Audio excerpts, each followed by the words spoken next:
ನಮಸ್ಕಾರ ವೀಕ್ಷಕರೇ.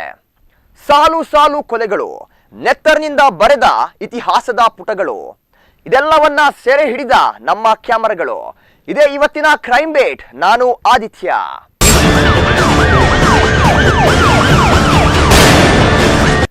ವೀಕ್ಷಕರೇ, ಇವತ್ತಿನ ನಮ್ಮ ಎಪಿಸೋಡ್ನಲ್ಲಿ ನಮ್ಮ ಕಣ್ಣಿಗೆ ಬಿದ್ದ ಘಟನೆಗಳನ್ನ ನೀವು ನೋಡಿದ್ರೆ ಒಮ್ಮೆ ಭಯ ಆಗೋದಂತೂ ಸತ್ಯ. ಅಲ್ಲಿ ಆಗಿದ್ದು ರಿವೆಂಜ್ ಮರ್ಡರ್, ಕೊಲೆಗಳ ಮೇಲೆ ಕೊಲೆಗಳು.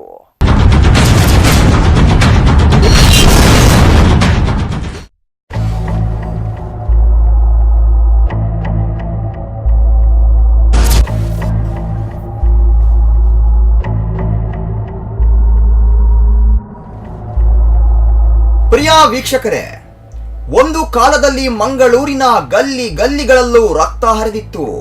ಸಂಘಟನೆಗಳ ಹೊಂಬ ಹೊಡೆದಾಟಕ್ಕೆ ಇಡೀ ಕರಾವಳಿಯೇ ಬೆಚ್ಚಿ ಬಿದ್ದಿತ್ತು. ಆದರೆ ಈ ತರಹದ ಭೀಕರ ಘಟನೆಗಳು ಮಂಗಳೂರಿಗೆ ಹೊಸದೇನಲ್ಲ ಬಿಡಿ. ಪ್ರತಿ ಬಾರಿಯೂ ಒಂದಲ್ಲ ಒಂದು ಸಂಘರ್ಷಗಳಿಗೆ, ಸಾಕ್ಷಿಯನ್ನೇ ಖುಲಾಸೆ ಮಾಡಿ ಕಿತ್ತೆಸೆಯೋ ಕೊಲೆಗಳಿಗೆ, ವಿಲಕ್ಷಣ ರೌದ್ರ ನರ್ತನಕ್ಕೆ ಈ ತುಳುನಾಡು ರೆಡ್ ಹ್ಯಾಂಡ್ ಆಗಿ ಸಿಕ್ಕಿಬಿದ್ದು ಅವರೆಲ್ಲ ಬೀದಿ ಪಾಲಾಗಿದ್ದಾರೆ. ಜೈಲಿನ ಕಂಬಿಗಳ ಹಿಂದೆ ರಾಗಿ ಮುದ್ದೆಯನ್ನ ಗುಳುಮ್ಮನೆ ನುಂಗ್ತಾ ಇದ್ದಾರೆ.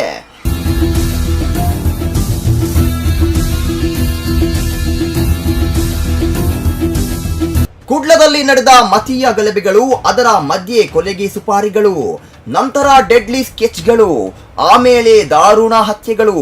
ರುಂಡ ಮುಂಡವನ್ನು ಬೇರ್ಪಡಿಸಿ ಬಾರ್ಬರವಾಗಿ ಹತ್ಯೆ ಮಾಡಿ ಅದೇ ರಕ್ತವನ್ನ ಕುಡಿಯುವಷ್ಟು ರಕ್ತ ಪಿಪಾಸುಗಳಾಗಿ ಬದಲಾಗುವ ಕ್ರೂರಿ ಹಂತಕರಿಗೇನು ಕಡಿಮೆ ಇಲ್ಲ ಈ ಕರಾವಳಿ ಕರ್ನಾಟಕ. ಮೇಲ್ನೋಟಕ್ಕೆ ಶಾಂತವಾಗಿ ಕಾಣುವ ತುಳುನಾಡಿನಲ್ಲಿ ನಡೆಯದ ಕರಾಳ ದಂಧೆಗಳಿಲ್ಲ. ಮುಂಬೈನ ಅನಭಿಷಕ್ತ ದೊರೆಗಳಿಂದ ಅದೆಷ್ಟೋ ಕತ್ತಲ ಕೆಲಸಗಳು ನಡೆದಿದ್ಯೋ, ಅದೆಷ್ಟು ಡೀಲ್ಗಳಿಗೆ ಈ ಮಂಗಳೂರು ಸಾಕ್ಷಿಯಾಗಿದ್ಯೋ ಆ ದೇವರಿಗೇ ಗೊತ್ತು.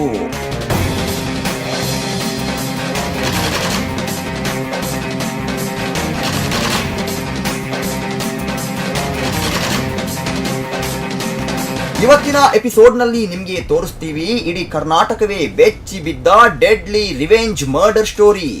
ಅದು ಕೂಡ ಮತೀಯ ಹೆಸರಿನಲ್ಲಿ ನಡೆದಂತಹ ರಿವೆಂಜ್ ಮರ್ಡರ್. ಒಂದು ಕಾಲವಿತ್ತು, ಆ ಕಾಲದಲ್ಲಿ ಮಂಗಳೂರಿನ ಬೀದಿಗಳಲ್ಲಿ ನಡೆದಿತ್ತು ಗ್ಯಾಂಗ್ ವಾರ್. ಅಲ್ಲಿ ರಸ್ತೆಯ ಮೇಲೆ ಕಾಣುತ್ತಿದ್ದದ್ದು ಕೇವಲ ಅಚ್ಚ ಕೆಂಪು ಬಣ್ಣದ ರಕ್ತ. ಇಂತಹ ಕ್ರೂರ ಗ್ಯಾಂಗ್ ವಾರ್ನ ದಿನನಿತ್ಯ ರಕ್ತದ ಓಕುಳಿಗಳನ್ನ ನೋಡಿ ನೋಡಿ ಹೋಳಿ ಹಬ್ಬದ ಬಣ್ಣದ ಓಕುಳಿಯೇ ಮರೆತು ಹೋಗಿತ್ತು. ಅಷ್ಟರ ಮಟ್ಟಿಗೆ ಕೆಟ್ಟು ಕ್ಷುದ್ರ ರೂಪಕ್ಕೆ ಹೋಗಿ ಬಿದ್ದಿತ್ತು ಸಮಾಜದ ಸ್ಥಿತಿ.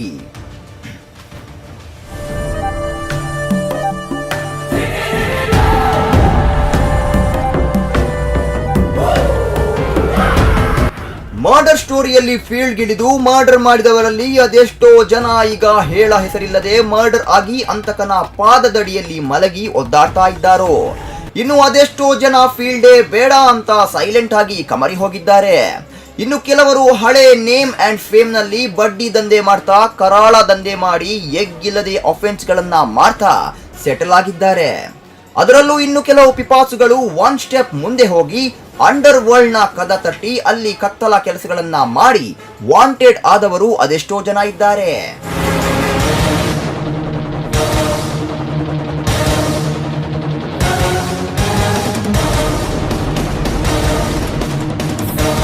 ಮತಾಂಧ ಸಂಘಟನೆಗಳ ಹವಾಗಳಿಗೆ, ರಿವೆಂಜ್ಗಳಿಗೆ, ಅವರ ದಾಹಕ್ಕೆ ಬಲಿಯಾದವರು ಒಬ್ಬರ ಇಬ್ಬರ, ಅದು ಲೆಕ್ಕವಿಲ್ಲದಷ್ಟು ಮಂದಿ ಈ ಮಾರಣ ಹೋಮದಲ್ಲಿ ಹತ್ಯೆಯಾಗಿ ಹೋದರು. ಅವರ ಹೆಸರು ಕೇಳಿದಾಗ ನೀವು ಬೆಚ್ಚಿ ಬೀಳೋದಂತೂ ಸತ್ಯ. ಅದರಲ್ಲಿ ಕೆಲವರ ಹೆಸರು ಹೇಳ್ತೀವಿ ಕೇಳಿ. ರಫೀಕ್ ಕೈಕಂಬ, ಹಮೀದ್, ಜಬ್ಬರ್, ಉದಯ ಪೂಜಾರಿ, ಪೊಳಲಿ ಸಂತು, ಪೊಳಲಿ ಅನಂತು, ಸುಖಾನಂದ ಶೆಟ್ಟಿ, ಕಬೀರ್, ಸುಲೇಮಾನ್, ಅಶ್ರಫ್ ಮಾಡೂರು, ಯೂಸುಫ್, ಮುಸ್ತಫಾ, ದೀಪಕ್ ರಾವ್, ಶರತ್ ಮಡಿವಾಳ, ಹೀಗೆ ಲಿಸ್ಟ್ ಮಾಡ್ತಾನೆ ಹೋಗ್ಬೋದು.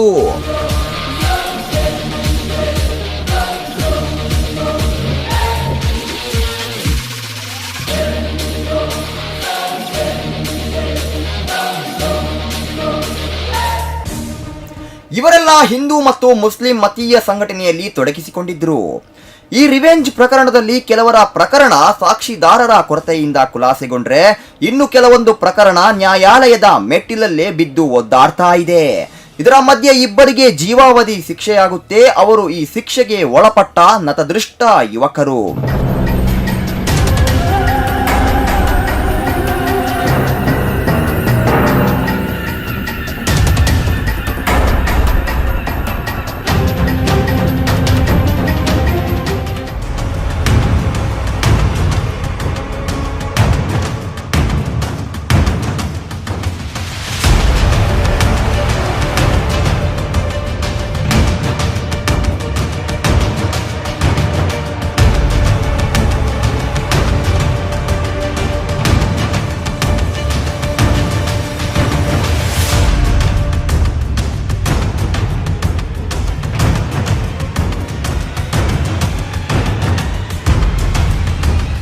ಈತ ಬಡ ಕೈಲ್ ಕ್ಯಾಂಡಲ್ ಸಂತು, ಕಟ್ಟು ಮಸ್ತಾದ ಆಳ್ತನ.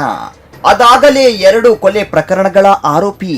ರಫೀಕ್ ಕೈಕಂಬ, ಹಮೀದ್ ಮಳ್ಳೂರು ಎನ್ನುವ ಇಬ್ಬರು ಯುವಕರನ್ನ ಕೊಲೆ ಮಾಡಿದ ಆರೋಪವಿತ್ತು ಸಂತುವಿನ ಮೈ ಮೇಲೆ. ಇದೇ ಪಾಯಿಂಟ್ ಇಟ್ಕೊಂಡು ಕೊಲೆ ಮಾಡಿದ್ರೋ ಗೊತ್ತಿಲ್ಲ, ಆದರೆ ಸಂತು ದಾರುಣವಾಗಿ ಕೊಲೆಯಾಗಿ ಹೋಗಿದ್ದಂತೂ ಸತ್ಯ.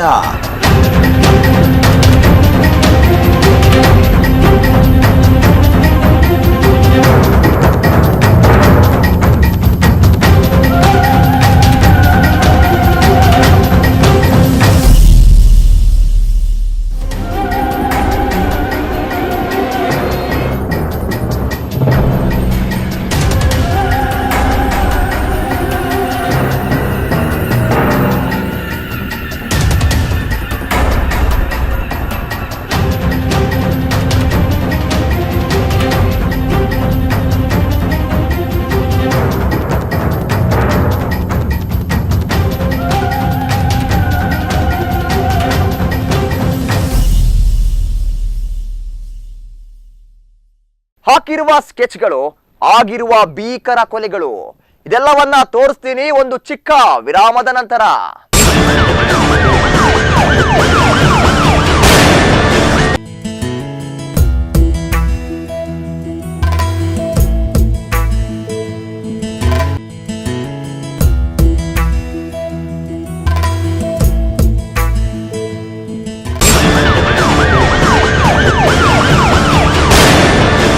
ವಿರಾಮದ ನಂತರ ಮತ್ತೆ ಕ್ರೈಮ್ ಬೀಟ್ಗೆ ಸ್ವಾಗತ.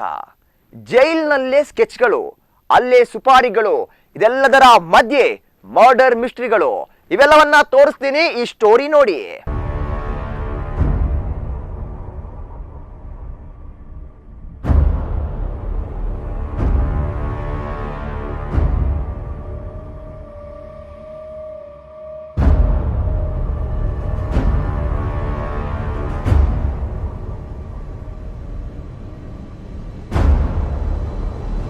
ಅದು ಫೆಬ್ರವರಿ 18, 2009.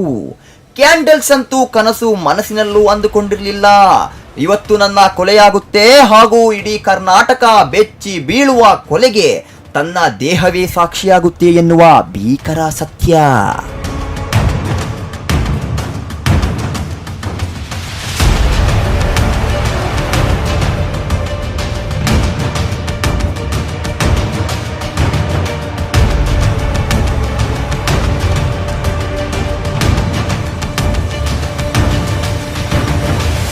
ಅವತ್ತು ಸಂತೋಷ್ಗೆ ಬೈಕ್ನಿಂದ ಬಿದ್ದು ಕಾಲಿಗೆ ಗಂಭೀರವಾದ ಗಾಯವಾಗಿತ್ತು. ನಡೆಯುವುದಕ್ಕೂ ಆಗ್ತಾ ಇರಲಿಲ್ಲ. ಆದರೂ ಕುಂಟುತ್ತಾ ಬಡಕಬೈಲು ಅಂಗಡಿಗೆ ಬಂದು ನ್ಯೂಸ್ ಪೇಪರ್ ಅನ್ನ ಓದಿ ಫ್ರೆಂಡ್ಸ್ ಜೊತೆ ಹರಟೆ ಹೊಡೆದು ವಾಪಸ್ ಆಗ್ತಾ ಇದ್ದ. ಇದನ್ನ ಗಮನಿಸಿ ಒಂದು ಸ್ಕೆಚ್ ರೆಡಿ ಮಾಡಿ ಮರ್ಡರ್ಗೆ ಪ್ಲಾನ್ ಅನ್ನ ಹಾಕಿಯೇ ಬಿಟ್ರು ಹಂತಕರು. ಅದರಲ್ಲಿ ಮಾಡೂರು ಯೂಸುಫ್, ಮಾಡೂರು ಇಸ್ಮಾಯಿಲ್, ಸುಲೇಮಾನ್, ಮೊಹಮ್ಮದ್ ಕಬೀರ್, ಅಬ್ಬಾಸ್ ಬಂಟ್ವಾಳ್, ಇಸಕ್ ಬಂಟ್ವಾಳ್, ಹಮೀದ್ ಇಕ್ಬಾಲ್ ಮತ್ತು ಫಾರೂಕ್ ಕಾರ್ಕಳ ಹೀಗೆ ಮುಂತಾದವರು ಪ್ರತಿನಿತ್ಯ ಸಂತುವಿನ ಚಲನ ವಲನವನ್ನ ನೋಡ್ಕೊಂಡು ಮನೆಗೆ ಎಷ್ಟೊತ್ತಿಗೆ ಹೋಗ್ತಾನೆ, ಎಷ್ಟೊತ್ತಿಗೆ ಅಲ್ಲಿಂದ ಹೊರಡ್ತಾನೆ, ಯಾವ್ಯಾವ ಆಂಗಲ್ ನಲ್ಲಿ ಪೇಪರ್ ಅನ್ನ ಓದ್ತಾನೆ, ಪ್ರತಿದಿನ ಪೇಪರ್ ಓದೋಕೆ ಎಷ್ಟೊತ್ತಿಗೆ ಬರ್ತಾನೆ, ಇದೆಲ್ಲದರ ಕಂಪ್ಲೀಟ್ ಡೀಟೇಲ್ಸ್ ಅನ್ನ ಪಡೆದಿತ್ತು ಹಂತಕರ ಪಡೆ.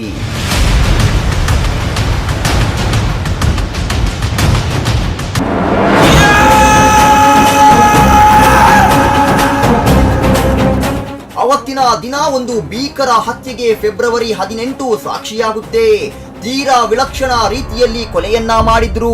ಮಚ್ಚಿನಲ್ಲಿ ಯಾವ ರೇಂಜ್ಗೆ ಕೊಚ್ಚಿ ಹಾಕಿದ್ರು ಅಂದ್ರೆ ಮುಖದ ಪರಿಚಯವೇ ಇಲ್ಲದ ರೀತಿಯಲ್ಲಿ ರಕ್ತ ಚರಿತ್ರೆಯನ್ನ ಬರೆದು ಬಿಟ್ರು. ಮನ ಬಂದಂತೆ ಕೊಚ್ಚಿ ಕೊಚ್ಚಿ ಹೊಸಕಿ ಹಾಕಿದ್ರು. ಈ ಕೊಲೆ ಯಾವ ರೀತಿಯಲ್ಲಿ ಬೆಚ್ಚಿ ಬೀಳಿಸುವಂತಿತ್ತು ಅಂದ್ರೆ ಇಡೀ ಜಿಲ್ಲೆಯೇ ನಡುಗಿ ಹೋಗಿತ್ತು.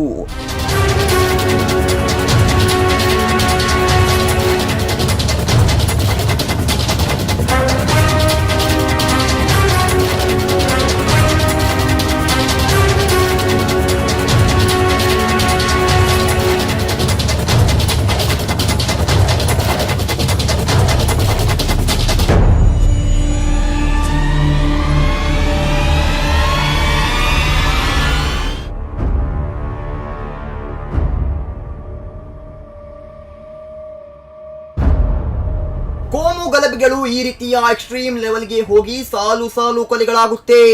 ಮಂಗಳೂರೇ ನಲುಗಿ ಹೋಗುತ್ತೆ. ಅವತ್ತಿನ ದಿನ ಒಂದು ಭೀಕರ ಹತ್ಯೆಗೆ ಫೆಬ್ರವರಿ 18 ಸಾಕ್ಷಿಯಾಗುತ್ತೆ. ತೀರಾ ವಿಲಕ್ಷಣ ರೀತಿಯಲ್ಲಿ ಕೊಲೆಯನ್ನ ಮಾಡಿದ್ರು. ಮಚ್ಚಿನಲ್ಲಿ ಯಾವ ರೇಂಜ್ಗೆ ಕೊಚ್ಚಿ ಹಾಕಿದ್ರು ಅಂದ್ರೆ ಮುಖದ ಪರಿಚಯವೇ ಇಲ್ಲದ ರೀತಿಯಲ್ಲಿ ರಕ್ತ ಚರಿತ್ರೆಯನ್ನ ಬರೆದು ಬಿಟ್ರು. ಮನ ಬಂದಂತೆ ಕೊಚ್ಚಿ ಕೊಚ್ಚಿ ಹೊಸಕಿ ಹಾಕಿದ್ರು.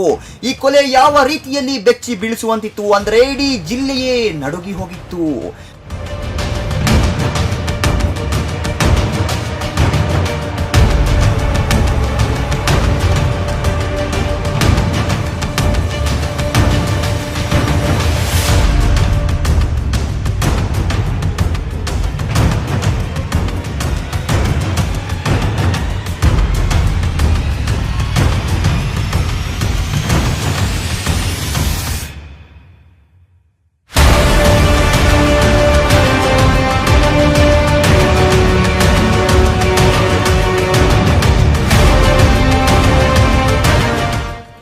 ಬೆಚ್ಚಿ ಬಿದ್ದು ಸೆಕ್ಷನ್ 144 ಜಾರಿ ಮಾಡಲಾಗಿತ್ತು. ನಿಷೇಧಾಜ್ಞೆಯನ್ನ ಕೂಡ ಹೇರಲಾಗಿತ್ತು. ಜನರಲ್ಲಿ ಮತ್ತೊಮ್ಮೆ ಗಲಭೆಯಾಗಬಹುದೆಂಬ ಭಯ ಕೂಡ ಕಾಡ್ತಾ ಇತ್ತು. ಆದರೆ ಪೊಲೀಸ್ ಮತ್ತು ಜಿಲ್ಲಾಡಳಿತ ಇದಕ್ಕೆ ಅವಕಾಶವನ್ನೇ ಮಾಡಿಕೊಡಲಿಲ್ಲ. ಸಿಚುವೇಶನ್ ಅನ್ನ ತುಂಬಾ ಚೆನ್ನಾಗಿ ಹ್ಯಾಂಡಲ್ ಮಾಡಿದ್ರು. ಗಂಭೀರತೆಯನ್ನ ಅರಿತ ಪೊಲೀಸರು ಟೀಮ್ ಅನ್ನ ರೆಡಿ ಮಾಡಿ ಕೊಲೆಗಾರರನ್ನ ಕೂಡಲೇ ಬಂಧಿಸ್ತಾರೆ.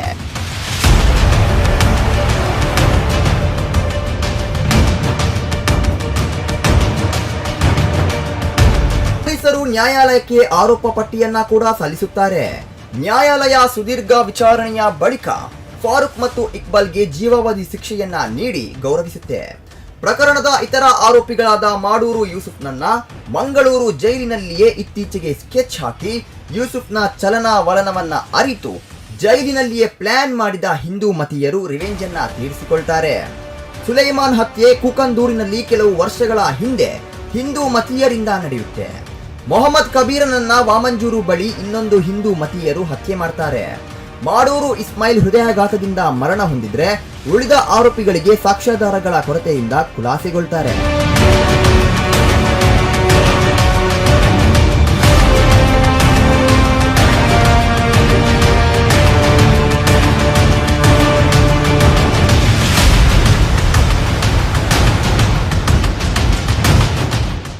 ಕ್ಯಾಂಡಲ್ ಸಂತನ ವಿಷಯದಲ್ಲಿ ನಮ್ದು ಏನು ಅದರಲ್ಲಿ ಪಾತ್ರ ಇಲ್ಲ. ಅವನಿಗೆ ನನಗೇನು ಸಂಬಂಧನೂ ಇಲ್ಲ. ಒಳ್ಳೆ ನಮ್ಮ ಜೈಲಲ್ಲಿರುವಾಗ ಒಳ್ಳೆ ಫ್ರೆಂಡ್ ಆಗಿದ್ದ ನಂದು. ಅವನಿಗೆ ಒಳಗಿರುವಾಗಲೂ ನಾನು ಹೇಳಿದೆ, ನೀನು ತುಂಬ ಜಾಗೃತೆಯಾಗಿರು, ಸುಮ್ಮನೆ ಅವರೊಟ್ಟಿಗೆ ತಿರುಗಬೇಡ. ಅವನಿಗೆ ಅಷ್ಟು ತುಂಬ ಬುದ್ಧಿ ಹೇಳಿದ್ದೆ ನಾನು. ಆದರೆ ಏನೋ ಒಂದು ಅಚಾನಕ ಒಂದು ಕೆಲಸ ಆಯಿತು. ಅದರಲ್ಲಿ ಒಂದು ಮಂಗಳೂರಿನ ಒಂದು ಸಂಜೆ ಪತ್ರಿಕೆಯವರು ನಂದು ಆ ಕೇಸ್ ನಾನೇ ಮಾಡಿದಂಥ ಪಬ್ಲಿಸಿಟಿ ಮಾಡಿದರು. ಆ್ಯಕ್ಚುಲಿ ನನಗೆ ಮತ್ತು ಆ ಕೇಸಿಗೆ ಏನು ಸಂಬಂಧ ಇಲ್ಲ. ಇಲ್ಲಿ ಹತ್ಯೆ ಮಾಡಿದವರು ಜೈಲು ಪಾಲಾಗ್ತಾರೆ. ಇನ್ನು ಕೆಲವರು ಅದೇ ರೀತಿ ಹತ್ಯೆಯಾಗಿ ಹೋಗ್ತಾರೆ. ಅದಕ್ಕೆ ಹೇಳೋದು ಇರಬೇಕು, ಕಲಿಯುಗದಲ್ಲಿ ಎಲ್ಲವೂ ಕೂಡ್ಲೇ ಡ್ರಾ ಕೂಡ್ಲೇ ಬಹುಮಾನ. ನಾವು ಹೇಗೆ ಇರ್ತೀವೋ ಸಿಚುವೇಶನ್ ಕೂಡ ಹಾಗೇ ಇರುತ್ತೆ. ನಾವೆಷ್ಟು ಟೆರರ್ ಆಗಿ ಇರ್ತೇವೋ ನಮ್ಮ ಎದುರಿನವರ ನಡೆನುಡಿ ಕೂಡ ಹಾಗೇ ಇರುತ್ತೆ. ಇದನ್ನ ಅರ್ಥ ಮಾಡಿಕೊಂಡವರಷ್ಟೇ ಪುಣ್ಯಾತ್ಮರು. ಈ ಪ್ರಕರಣಗಳಲ್ಲಿ ಒಟ್ಟಿನಲ್ಲಿ ಹುಟ್ಟಿಸಿದ ತಂದೆ ತಾಯಿ ಹುಟ್ಟಿಸಿದ ಮಕ್ಕಳಿಲ್ಲದೆ ಕೊರಗ್ತಾ ಇದ್ದಾರೆ. ವಯಸ್ಸಾದ ಕಾಲದಲ್ಲಿ ಅವರನ್ನ ನೋಡಿಕೊಳ್ಳಲು ಮಕ್ಕಳು ಇಲ್ಲದೆ ಅವರ ಜೀವ ನಲುಗಿ ಹೋಗಿದೆ. ಇಂದಿಗೂ ಆ ಹೆತ್ತ ಜೀವದ ಕಣ್ಣುಗಳಲ್ಲಿ ಮಗನ ಅಗಲುವಿಕೆ ಕಾಣಿಸುತ್ತೆ. ಅದಕ್ಕೆ ಹೇಳೋದು, ಯುವಕರೇ, ಮತೀಯ ಸಂಘಟನೆಗಳು ಬೇಕು. ಒಳ್ಳೆಯ ಸಮಾಜಮುಖಿ ಕೆಲಸಕ್ಕಾಗಿ ಮಾತ್ರ. ಈ ರೀತಿ ಪರಸ್ಪರ ಹೊಡೆದಾಟ ಮಾಡೋದಕ್ಕಲ್ಲ. ಈ ರೀತಿ ರಿವೆಂಜ್ ಮಾಡಿ ತಮ್ಮ ಅಮೂಲ್ಯ ಜೀವನವನ್ನ ಕಳೆದುಕೊಳ್ಳಬೇಡಿ. ಒಮ್ಮೆ ನಿಮ್ಮ ತಂದೆ ತಾಯಿ ಒಡ ಹುಟ್ಟಿದವರ ಬಗ್ಗೆ ಯೋಚಿಸಿ. ಹೆತ್ತವರು ನಮ್ಮನ್ನ ಹೆತ್ತು ಹೊತ್ತು ಸಾಕಿ ಸಲಹಿ ದೊಡ್ಡವರಾಗಿ ಬೆಳೆಸಿದ್ದು ಈ ರೀತಿ ಅಲ್ಪ ಆಯಸ್ಸಿನಲ್ಲಿ ಸಾಯೋಕಲ್ಲ. ಹುಟ್ಟು ಅನಿರೀಕ್ಷಿತ, ಆದರೆ ಸಾವು ನಿಶ್ಚಿತ. ಅದು ಸಹಜ ಸಾವಾಗಿರಲಿ ಎನ್ನುವುದೇ ನಮ್ಮ ಮನದಾಳದ ಹಾರೈಕೆ.